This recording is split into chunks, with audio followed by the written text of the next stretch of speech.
Alors nous sommes arrivés d'Af Vav de Sanhedrin pour le Shabbat 28 Tammuz. Shabbat 28 Tammuz.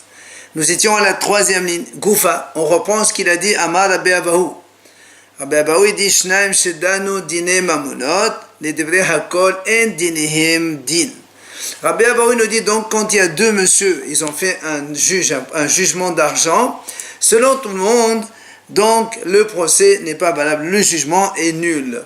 Alors que nous on avait vu précédemment, Shmuel avait dit que deux qui ont fait un jugement c'est un bon jugement, mais seulement on les appelle Bidin Hatsouf, c'est-à-dire un tribunal effronté. Alors, il vient Rabbi Abba, il objecte contre Rabbi Abba. Il dit, voilà, nous avons vu, c'est marqué Dan et Tadin. Si un juge, il a fait un jugement, il s'est trompé, il a favorisé le coupable, il a donc culpabilisé l'acquitté. Ou encore, ou bien quelque chose qui était pur, il a dit que c'était impur. Et le contraire, quelque chose qui était impur, il a dit que c'était pur. Là-bas, l'Agmara dit, ce qu'il a fait, il rembourse donc les pertes occasionnées à celui qui, donc, envers qui il s'est trompé. Mais on a bien dit que le din, il est valable. Comment toi tu dis que deux qui font un procès, un jugement, le din est nul? Alors, il répond, il dit non là-bas, quand on a dit que le din est valable, parce que en fait les deux protagonistes, les deux parties, ils ont accepté ce dayan pour les juger. C'est pour ça que le din est valable. Alors là, moi, dit, si c'est comme ça, si c'est comme ça, pourquoi alors quand il se trompe, il doit payer? S'ils l'ont accepté en tant que juge, même s'il se trompe, il n'est pas tout. La répond non. Ils ont dit, on veut que tu nous juges comme la Torah. Et comme il s'est trompé, donc évidemment, il faut qu'il indemnise, il doit rembourser celui en qui il a, donc, envers qui il s'est trompé. Alors, il vient à Rav Safra, il lui dit à Rabbi Abba, quand tu as dit qu'en fait ce juge il s'est trompé, c'est quoi le type d'erreur qu'il a fait? Et l'ima d'état Mishnah. Si tu me dis qu'il a fait une erreur dans une Mishnah, alors il dit ça, donc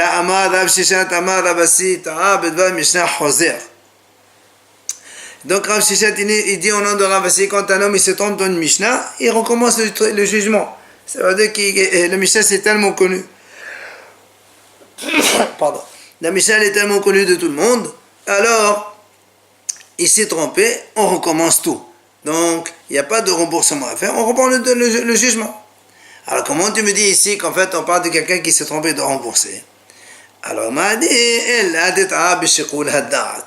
en fait, il ne s'est pas trompé dans une mission, il s'est trompé dans une appréciation personnelle.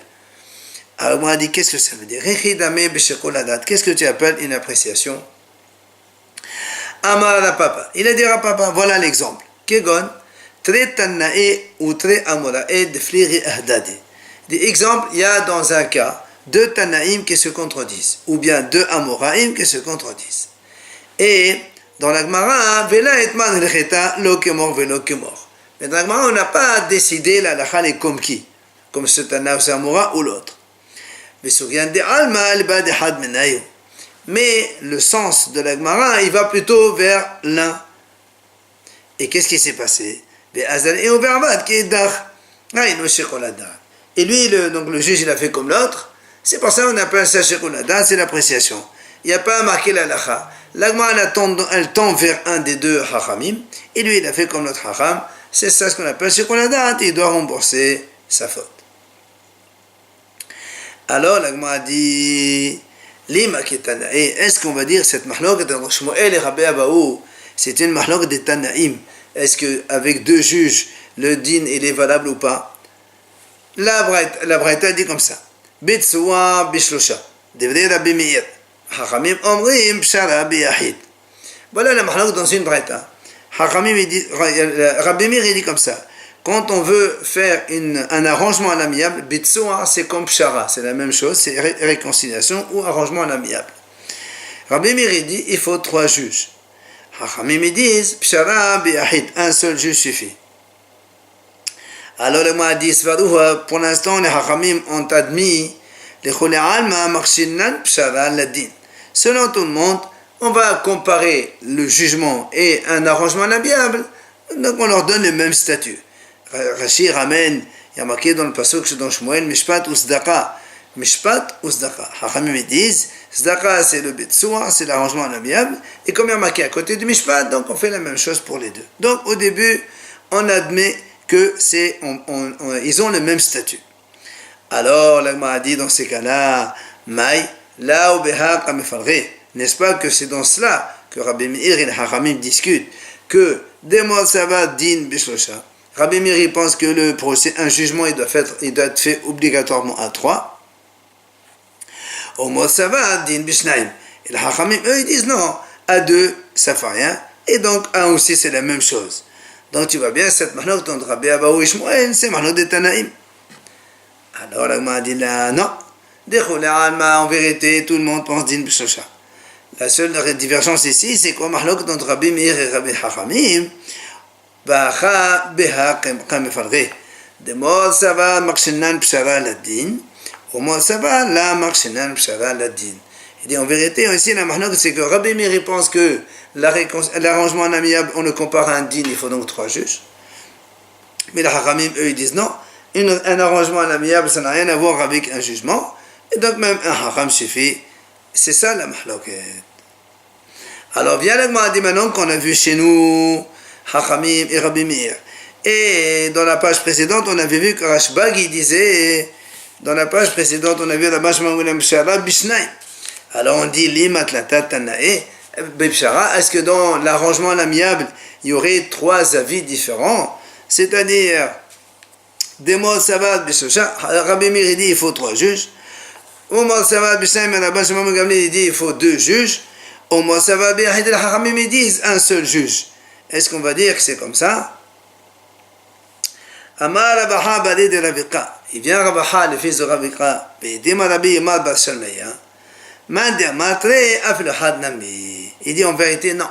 C'est Rashbal qui a dit 2 juges, même avec un seul, c'est la même chose. Mais alors pourquoi tu dis 2? Pourquoi il a dit 2 comme ça? Ils sont, même s'ils ne sont pas juges, au moins ils sont témoins de ce qui s'est passé, de cet arrangement. C'est pour ça qu'il a dit il en faut 2. Amar Rabashi, il vient Rabashi, il dit Shmamina, de là on déduit que Pshara ena secha kinyan. C'est-à-dire quand on a fait un arrangement à l'amiable, on n'a pas besoin après de faire kinyan, c'est-à-dire confirmation de cette chose-là et acquisition de ce qui a été fait. Pourquoi? Parce que parce que si tu me dis qu'il faut kinyan, le man de amas la malé, parce que celui qui a dit qu'il faut 3 juges pour un arrangement amiable, à quoi ça sert puisqu'on va faire kinyan? Alors 2 témoins suffisent. Pourquoi on a besoin de 3? Donc tu vois bien que on n'a pas besoin de faire un kinyan après cette réconciliation. Mais la Gemara quand même, elle conclut mais en vérité, la Gemara dit que quand on fait un arrangement à l'amiable, donc, après, il faut faire kinyan. Ça veut dire, même si on fait le jugement à 3 comme Rabbi Meir, après cela, il faut faire un kinyan quand même.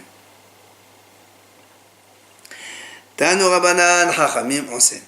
Keshem Shehadin Bishlosha, Kach Bissoua Bishlosha. Hachamim disent comme ça, de la même façon qu'un jugement donc d'argent, il doit être fait à 3. La même chose, Bitsoua, donc c'est-à-dire une réconciliation, un arrangement amiable, il doit être fait à 3.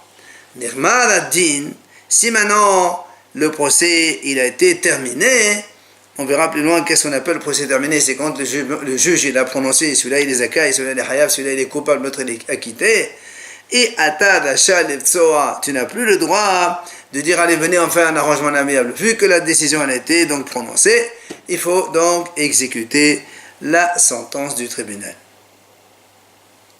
Salmash Bankash Siman, donc on va voir donc plusieurs hachamim qui vont se prononcer à propos de cela. Et la Gemara commence. Rabbi Elazar benosh Rabbi Yosef Galilée.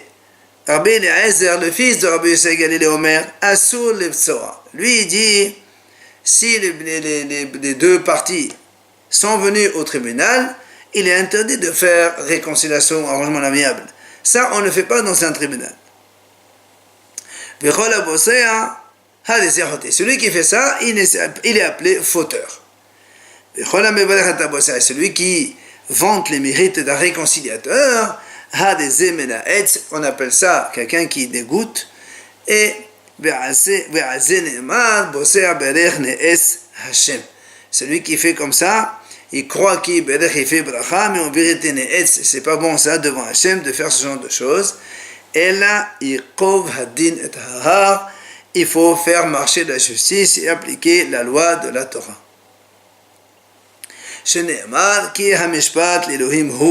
Car on dit que la justice appartient à Hachem, et donc il faut appliquer ce que la Torah dit.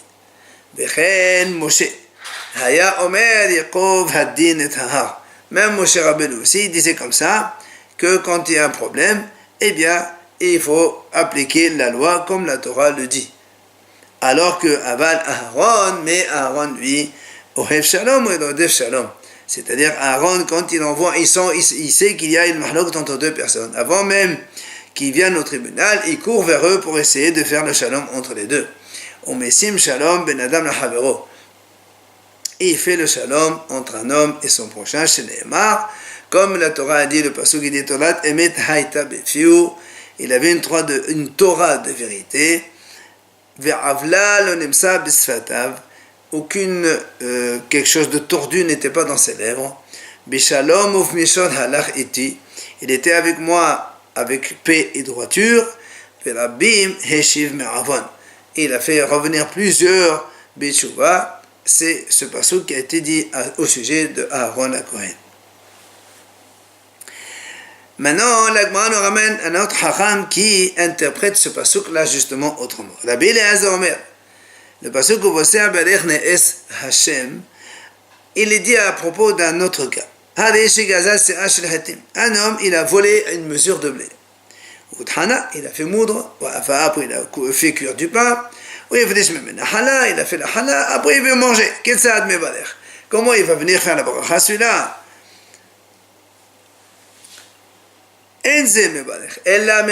Celui-là, ça ne s'appelle pas quelqu'un qui fait la bracha. Au contraire, c'est un blasphémateur. Là aussi, quelqu'un qui croit faire une bracha, mais en vérité, il est en train de faire une malédiction parce qu'il ne le fait pas de façon légale, c'est après avoir volé quelque chose.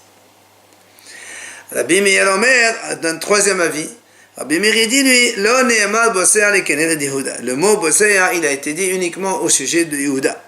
Lorsque, comme la Gemara ramène ici chez Nehemar, quand Yosef s'est présenté devant ses frères, et au début il voulait le tuer, et ce n'est qu'après que Yehuda lui a dit, quel intérêt on va tuer notre frère? Et donc, et celui qui bénit Yehuda, qui loue les mérites de Yehuda, alors il est considéré comme un maudisseur ou un blasphémateur. C'est sur cela qu'on dit, donc le pasuk qui soit disant botser, mais en vérité, il fait que blasphémer ou maudire. Rabbi Yoshua ben Kolha, on ramène maintenant l'avis de Rabbi Yoshua ben Kolha. Lui il dit, mitzvah levsoa, c'est une mitzvah de faire un arrangement amiable. Chez Nehemar, emet ou mishpat shalom, shiftu b'sha'alechem. Donc vérité, justice et paix, faites dans vos demeures. Alors il dit, comment la Torah peut dire mishpat shalom? Si on fait justice, il n'y a pas de shalom. Ou bien comme c'est shalom et mishpat. Et donc quand il y a la paix, il n'y a pas de mishpat. Alors comment on peut parler de mishpat et shalom en même temps? Et là, c'est quoi le jugement dans lequel il y a la paix? C'est ce qu'on appelle la pshara, donc le betsua, la réconciliation, c'est-à-dire un arrangement amiable où il y a en même temps justice et en même temps shalom entre les deux. La même chose on voit c'est chez David, le roi David, le pasuk qui dit à son sujet, David mishpat usdaqa. Il dit David il faisait mishpat, donc justice, usdaqa et la bienfaisance.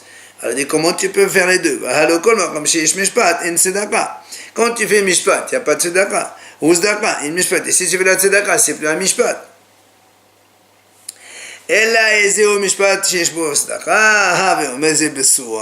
Donc c'est quoi un jugement dans lequel il y a tzedaka en même temps? C'est ce qu'on appelle betsura, c'est-à-dire donc un arrangement à l'amiable.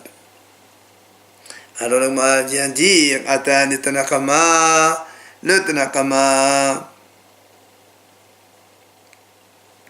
qui a dit donc au début Asul et Betsura.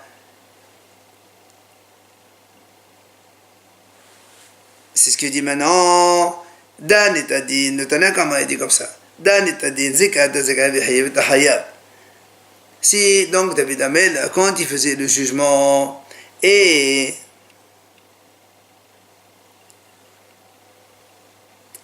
il a fait donc c'est Katazakai, donc il a fait un bon jugement, il a rendu celui qui a quitté, il a quitté Vihayab et Tahayab, le coupable, il a donc condamné. Bela Ashinit Hayab Ani Mamon. Il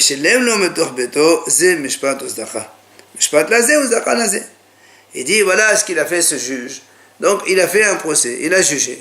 Et le pauvre, c'est lui qui donc était coupable. Il devait rembourser l'autre qui était riche. Alors donc le juge, il a condamné pour qu'il paie. Mais après le juge, qu'est-ce qu'il fait? Ça c'est le mishpat.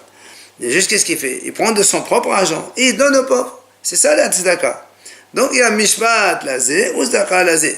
Mishpat lazé, j'ai le mamon. Mishpat justice puisque le pauvre il a remboursé l'argent qu'il devait à l'autre. Donc Zdaka, puisque le juge il a donné de l'argent de lui-même vers le pauvre. Alors l'Agma a dit Rabbi, à ce sujet-là, Rabbi il s'est posé une question. Pourquoi? Parce que dans ce passage on voit que David, c'est Mishpat de Zdaka, c'est marqué Lechol Amo. Hai, Lechol Amo, l'Anim Mevaile. Si tu dis que David Amelech il a fait comme ça, pourquoi le passage dit à tout son peuple? Il fallait dire, il a fait ça au pauvre il a donné ça, pas au peuple. Et là, il dit Rabbi, même si le Dayan n'a pas donné de l'argent Zdaka au pauvre, qu'il a condamné lui-même à donner à l'autre, eh bien c'est quand même Mishpat Zdaka, c'est quand même une justice et une Zdaka, une bienfaisance. Pourquoi? Mishpat lazé ou Zdaka lazé. Justice pour l'un et Zdaka pour l'autre. C'est quoi? Mishpat lazé, she'azir le mamono. Évidemment, quand il a fait un jugement, donc l'autre il a remboursé, ça c'est un jugement. Maintenant, Zdaka lazé, she'osik zilam tahatado. Et le Dayan il a fait Zdaka avec le condamné, puisqu'il lui a fait sortir un objet volé de sa poche, et maintenant il devient un tzaddik, alors ça s'appelle Zdaka. Rabbi Shimon ben Menasseh Omer, il vient Rabbi Shimon ben Menasseh et dit Shnaim shebaou lefanecha ladin. S'il y a deux messieurs qui arrivent devant toi, deux individus pour un procès, tant que tu n'as pas encore écouté leurs paroles, ou bien ou encore tu as déjà écouté leur argument, mais tu ne sais pas encore vers qui la justice, le jugement va pencher favorablement. Alors là, tu as le droit de leur dire si vous voulez, on fait un arrangement à l'amiable. Mais si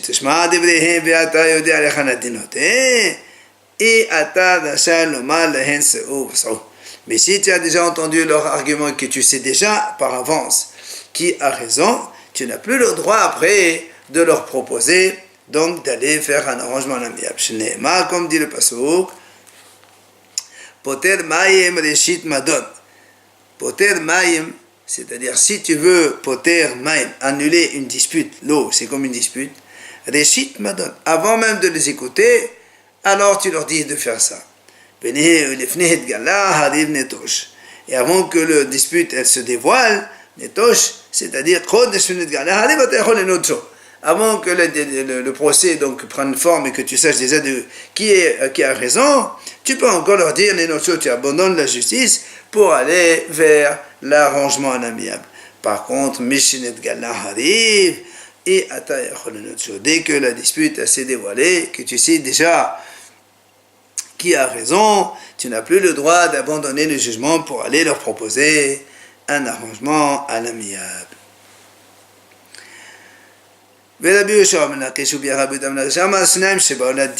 S'il y a deux individus qui arrivent au jugement,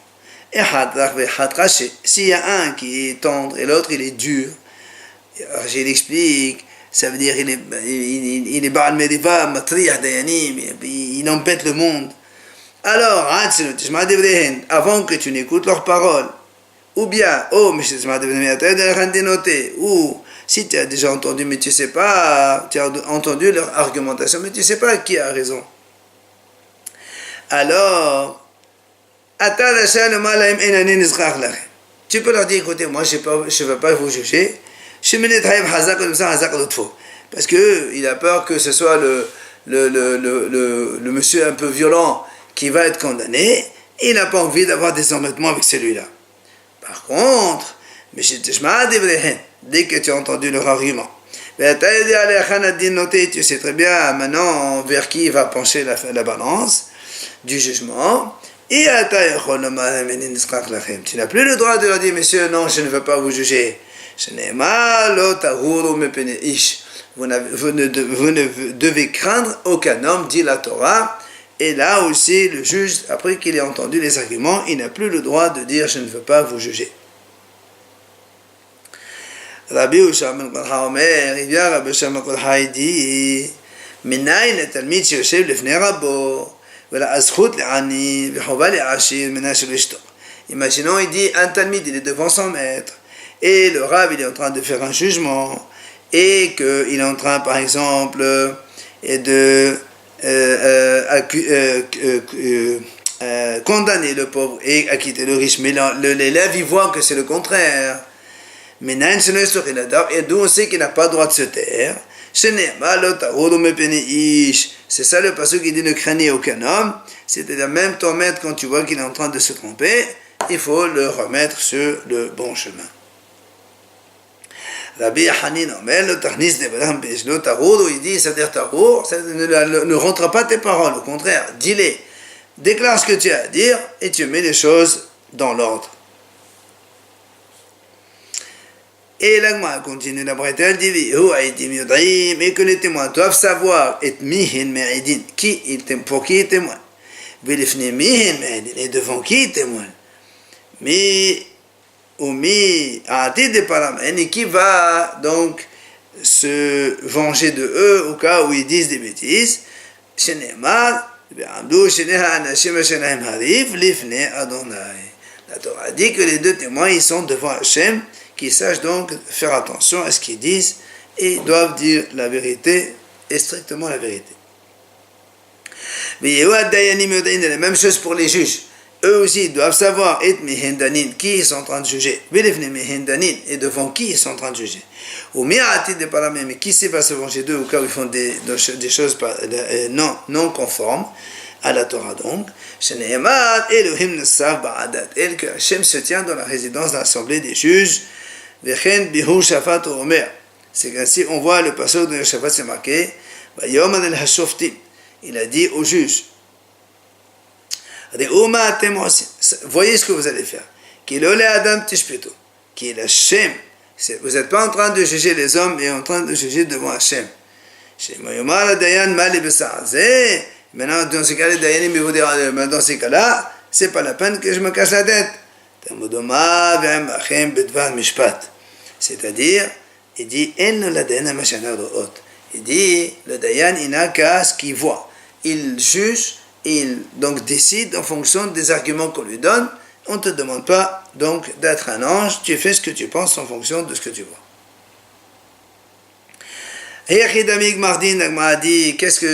Comment on définit un Gmardin? C'est-à-dire la fin de décision de la justice.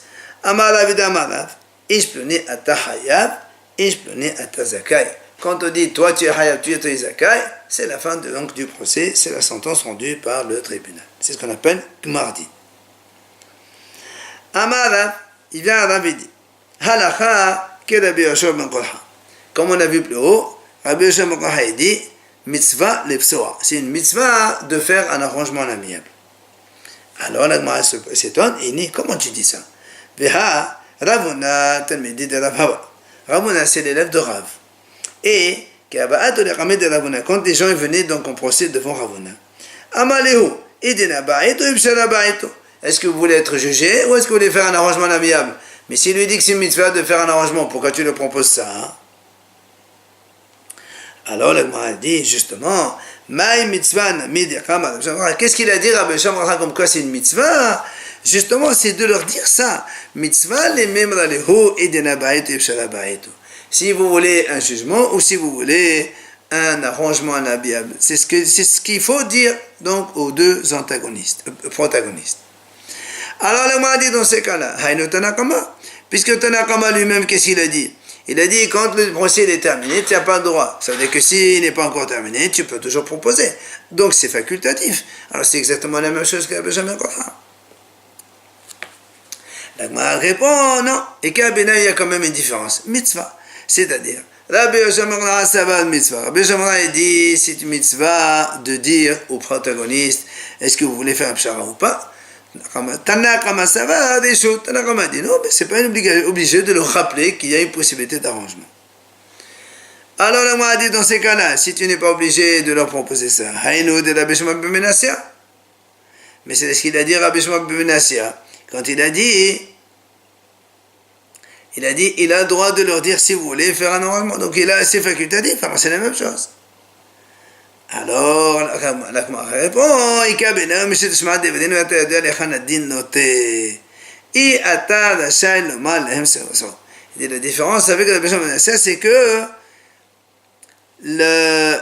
selon Tanakama, il peut toujours leur proposer de faire un arrangement. Mais Rabbi Shimon ben Menasseh, il a dit, dès que tu as entendu que tu sais où le jugement va pencher, tu n'as plus le droit de leur proposer un arrangement à l'amiable. Uflira de Rabbi Tanhum al-Hanilai. Ce qu'on a dit tout à l'heure à propos de Bosser Bederch Ne'es Hashem, on a donc été interprété par plusieurs hachamim. Eh bien, il y a une autre interprétation complètement différente de Rabbi Tanhum. Qu'est-ce qu'il a dit? De Amar Rabbi Tanhum al-Hanilai. Lo ne'eman meqrazela ki ne'er ma'aseh. Ce pasuk-là, il a été dit uniquement à propos donc du Vaudor. Pourquoi? Chez Ne'ema, dans le Vaudor, il y a marqué comme ça. Il est marqué, il a vu Aaron, il a construit un misbeh. Agma a dit, Mara, qu'est-ce qu'il a vu? Amar Bibinamin Badiefet, Amar Bin Azar, il a dit Rabbi Ben Yefet au nom de Rabbi Azar, Ra'ahuz chez Zabouach Lefanav. Avant que ils sont venus demander à Aaron de faire le Hegel, ils ont été d'abord voir Hur. Et Hur les a repoussés complètement, alors ils l'ont tué. Et donc il a vu Aaron. Que Hur, il était donc tué devant lui. Amar, il a dit à Aaron, il a chamanelé aussi, je ne vais pas les écouter moi non plus. Ils vont me faire la même chose que Hur, ils vont me tuer. Or, ils vont donc commettre l'irréparable, c'est-à-dire le passage qui dit que si on tue dans le Beth Amikdash un Kohen et en même temps un prophète, ce qui était le cas de Aaron, Hasvi Shalom, il n'y aurait pas de takana, il n'y aurait pas de réparation possible. Alors Aaron il s'est dit, c'est mieux qu'il fasse le Vaudor. Après ils pourront faire des Juma. Et la Gemara dit, donc ça c'est le passage qui a été interprété par la Brit Tanhum al-Hanilai autrement. Maintenant, la Gemara dit, qu'ils ont dit, tout à l'heure on a vu que même si tu as entendu les arguments, c'est pas assurd de lui dire faire pshara. Alors comment ils expliquent Poter Maim Reshit Madon? On a dit tout au début, Reshit Madon, au début tu peux faire ça, Poter Maim pour arrêter une dispute. Mais après non, qu'est-ce qu'ils font de ce pasuk-là? Maïdar Shebe. Alors la Gemara répond, que de Rav Hamnuna. Eux, ils expliquent ce pasuk comme il a dit Rav Hamnuna. Qu'est-ce qu'il a dit Rav Hamnuna? De Amar Rav Hamnuna. En tehillat deno shel adam nidon el al devre Torah. Ce pasuk, en fait, il s'adresse au jugement final. Poter shenemar poter maim reshit madon. C'est-à-dire, poter maim, c'est la Torah. Reshit madon, le début du jugement dans le tribunal céleste, après donc avoir quitté ce monde, la première des choses qu'on donc demande à l'homme de faire le bilan, c'est Divrei Torah, c'est la Torah, qu'est-ce qu'il a étudié, qu'est-ce qu'il n'a pas étudié. Amar Ravuna. Il a dit Ravuna Hay Tigra, la dispute, elle ressemble Damia les Senora de Vetka de Meya. Elle ressemble à un Senora de Vetka de Meya, c'est-à-dire un fleuve qui a des petits tuyaux qui font donc des irrigations à droite à gauche. Qui va de là-bas, quand le fleuve déborde, ça déborde partout. Ça veut dire qu'en fait, si on n'arrête pas au début les petits débordements, ça va déborder complètement. Là aussi la dispute, si on n'arrête pas, c'est ce qu'il dit Potel Maïm Reshit Madon. Si tu n'arrêtes pas au début cette dispute, c'est comme l'eau. Eh bien ça va donc inonder et ça va entraîner beaucoup de problèmes. Enfin, Abaye Kashisha Amar. Abaye, il a dit, Damé les goudat de Gamla, qui vendent Kam Kam. Il dit, en fait, la dispute ressemble à Gouda de Gamla, c'est les deux bords d'un pont. Et bien, quand au début, on marche sur le pont, ça bouge un petit peu, et plus on marche dessus, et plus ça va se renforcer, ça va consolider. Et là aussi, la dispute, plus tu fais des disputes, et plus ça prend forme, et ça devient difficile, et c'est donc pour cela qu'il faut faire attention.